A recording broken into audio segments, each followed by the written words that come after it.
Hello friends, welcome to my channel Hema சமையல். எல்லோரும் எப்படி இருக்கீங்க? நல்லா இருக்கீங்களா? நானும் ரொம்பவே நல்லா இருக்கேங்க. இன்றைக்கி நம்ம வீட்டு சமையல் சாதம் வச்சு வெண்டைக்காய் பொரியல் பண்ணிக்கிட்டு இருக்கேன். குழம்பு வந்து ஹோட்டல் ஸ்டைல் வத்த குழம்பு தாங்க வைக்க போகிறேன்.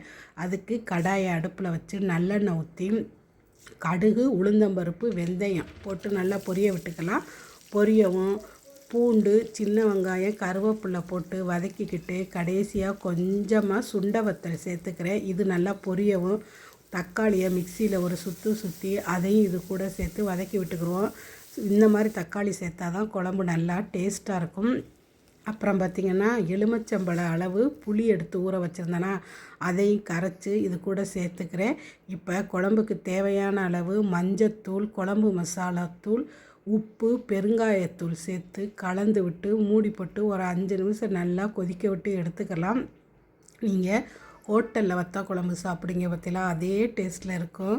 செஞ்சு பாருங்கள். கமெண்ட்ஸில் வந்து குழம்பு எப்படி இருந்துச்சுன்னு சொல்லுங்கள். இப்போ குழம்பு நல்லா கொதித்து வரட்டும். கொதித்து வரும்போது நாம் இது கூட கொஞ்சமாக வெள்ளைக்கட்டி சேர்த்துக்கலாம். வெல்லம் சேர்க்கும்போது இனிப்பு, புளிப்பு, காரத்தோடு இந்த குழம்பு செம சூப்பராக இருக்கும். இட்லி, தோசை, சாதம் இப்படி எது கூட வேணாலும் வச்சு சாப்பிட்லாம். ரொம்பவே சூப்பராக இருக்கும். செஞ்சு பாருங்கள். வீடியோ பிடிச்சா ஒரு லைக் போடுங்க. தேங்க்யூ.